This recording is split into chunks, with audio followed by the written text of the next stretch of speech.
Avec Gatien Foll suite à la victoire de la CFC 1-0 contre Granville. Gatien, les semaines se suivent et se ressemblent. Vous avez encore remporté ce match 1-0. Un but survenu en deuxième mi-temps. 20 points après 10 matchs. Début de saison est hyper positif là, pour la CFC. Ouais, tout à fait. On est sur une bonne série depuis 2 matchs là, de championnat, je parle. À la maison, on est solide, donc c'est bien. Là, c'était un match, on a été un peu plus dans le dur, mais on a su prendre les points et on a su être solide défensivement pour être premier à l'issue de la journée de ce soir. On verra les résultats demain. Notamment en première mi-temps, vous avez peiné à faire la différence. Et puis c'est vrai qu'en deuxième mi-temps, ton entrée plus celle de Mamad a fait du bien. Et vous ouvrez finalement logiquement le score après avoir quelques occasions sur un corner. Ouais, c'est sûr, la première mi-temps, ils ont beaucoup couru, donc ils ont laissé de l'énergie. On a bien su les faire courir en première mi-temps et en deuxième, il y avait peut-être un peu plus d'espace. Et avec Mamad, on a peut-être réussi à être plus juste dans les demi-espaces. Et c'est ce qui a fait la différence sur un coup de pied arrêté de Victor et sur un but de Momo. Encore un clean sheet pour vous ce soir. Comment t'expliques cette solidité défensive? Finalement, encaissé que 5 buts en 10 rencontres, beaucoup de clean sheets. Je crois que ça fait 7 clean sheets si je ne me trompe pas. Comment tu expliques que vous encaissez aussi peu de buts? Cette solidité défensive, c'est pas dû qu'à Alex ou aux défenseurs, c'est toute l'équipe qui bosse pour le collectif. Les entrants, ils font le taf quand ils sont amenés à rentrer. Donc c'est ça que le staff nous demande, une grosse assise défensive et après on peut se projeter vers là-haut. Bon, et puis on arrive à un tiers du championnat, donc on peut faire un premier petit bilan. Avec 20 points en 10 rencontres, vous avancez avec un bon rythme de 2 points par match. Franchement, j'imagine que vous auriez signé pour un tel bilan après la campagne de matchs amicaux. Ouais, bien sûr, c'est un bon début de championnat. On est bien, on est dans nos objectifs de maintien pour l'instant, donc c'est parfait pour le moment. Bon, et puis un dernier mot sur l'adversaire du soir, Granville, dont tu étais joueur l'an dernier. Forcément, croiser un ancien club, ça fait toujours particulier. Ouais, tout à fait. J'avais encore quelques copains à moi là-bas, donc c'était particulier, mais bon, c'est un match comme un autre, il faut gagner et défendre les couleurs d'Angoulême. Puis en espérant pour eux qu'ils puissent se maintenir cette année. Bien sûr, ça serait bien, j'espère pour eux. Ça marche, merci. Merci à vous. Avec David Giguel, suite à la victoire de la CFC 1-0 contre Granville, David, les semaines se suivent et se ressemblent. On dit toujours qu'il est très compliqué de gagner 2 fois de suite à domicile. Vous l'avez fait. 1-0 contre Saint-Malo, 1-0 contre Granville ce soir. 6 sur 6, belle opération comptable encore. Ouais, c'était pas un match facile. Comme tu le dis, c'est vrai que c'est pas simple de gagner 2 fois de suite, surtout quand tu reçois une équipe comme Granville qui est en grande difficulté et qui est restée sur 6 matchs, 6 défaites. C'est une équipe qui est venue pour bien défendre, pour nous attendre et contrer. C'est des scénarios qui sont pas simples à résoudre avec un vrai 5-4-1, un bloc mi-terrain bas. Donc on s'attendait à ce type de scénario. On savait que ça allait pas être simple, on savait que ça allait peut-être se jouer sur un détail, sur un coup de pied arrêté. Les gars ont été plutôt bons dans la gestion des temps. On ne s'est pas alarmé, on n'est pas allé trop vite. On a réussi en deuxième mi-temps à prendre le dessus et finalement à marquer une fois de plus sur un corner de Victor qui a vraiment qui a vraiment un vrai pied pour nous libérer, et Momo qui met la tête au deuxième. Donc c'est bien de faire 6 sur 6 ici. Avant de parler pleinement du match, c'est vrai que tu dis souvent que le match le plus important, c'est le match qui arrive, mais c'est un match important ce soir contre Granville du fait qu'il y avait potentiellement une très belle opération à faire et puis surtout marquer les esprits. Et puis c'est un match qui marque aussi la fin du premier tiers du championnat. Et vous êtes à 20 points en 10 rencontres, donc vous avez facilité un peu le calcul mathématique. 2 points par match, Pour l'instant, c'est un bon rythme.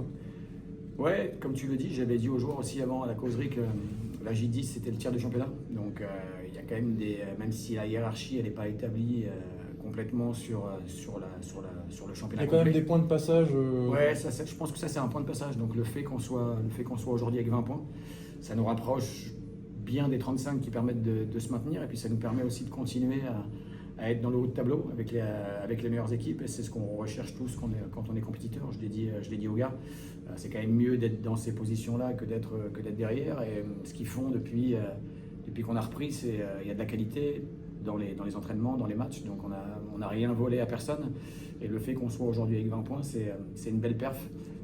Mais il reste encore du boulot, il y a encore des points à aller chercher. Et puis il y a aussi un match de Coupe de France à aller jouer le week-end prochain à Toulouse contre l'Union Saint-Jean qui sera pas simple à négocier non plus. Et puis un des éléments majeurs de ce match, c'est à la mi-temps, tu fais 2 changements.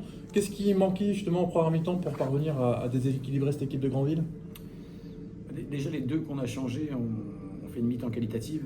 Lucas Macan, il a la malchance de prendre recevoir un carton jaune rapidement. Et voilà, au poste où il joue, c'est compliqué de jouer avec un carton jaune. Et puis Eska, il a réussi des fois à se mettre dans les bons espaces, mais on n'a pas réussi à le trouver. Donc on voulait à la place d'Eska un joueur qui soit plus dans l'élimination, dans le dribble, dans la percussion, parce qu'on avait vu qu'il y avait quand même des possibilités de ce côté-là. Et le petit Sako, c'est sa caractéristique. Donc c'est pour ça qu'on a fait ces deux changements. Gatien aussi est bien rentré dans le match. Il a amené du volume, de la disponibilité, de l'engagement.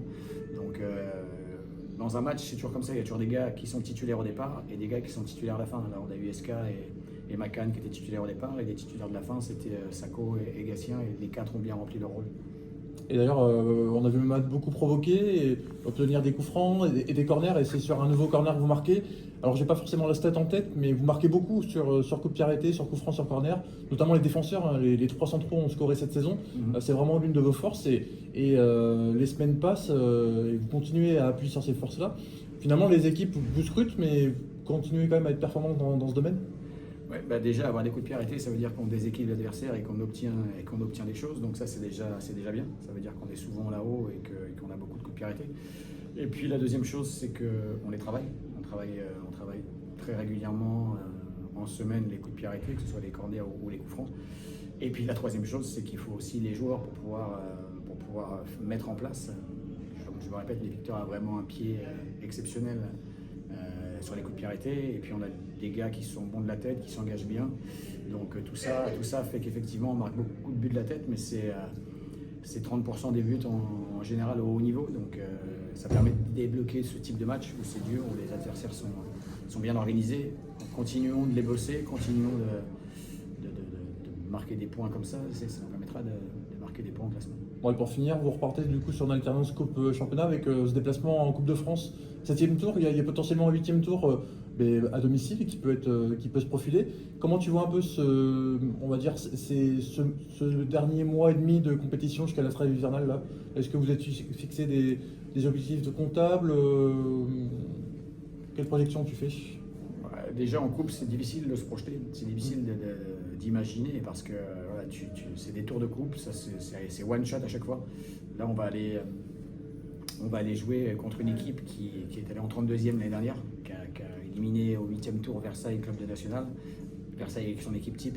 Donc, et qui vient de sortir Castanet, qui est première de son championnat. Exactement, qui vient de sortir Castanet. Et j'ai vu le match, il n'y a pas eu photo, il n'y a pas eu de débat sur le match, ils méritaient largement leur qualif. Donc ça va être un match de coupe, comme on a l'habitude d'en disputer, où ça va jouer à peu de choses sur des détails. Et voilà, il y a une équipe qui passera et une autre qui sera éliminée. J'espère qu'on méritera nous de passer et qu'on ira au 8e tour. Et puis après en championnat, j'ai dit aux joueurs que c'était un peu le sprint final de l'année 2025, pas de la saison, mais de l'année civile 2025. Il nous restait 4 matchs avant celui-ci à jouer. Il ne nous reste plus que 3 maintenant. Voilà, il faut prendre, comme on l'a fait depuis le départ, les matchs les uns après les autres pour espérer à la trêve hivernale être encore dans ce type de position, dans le premier. Avec notamment une belle réception, celle de La Roche-sur-Yon au mois de décembre, même si avant il y aura quelques échéances.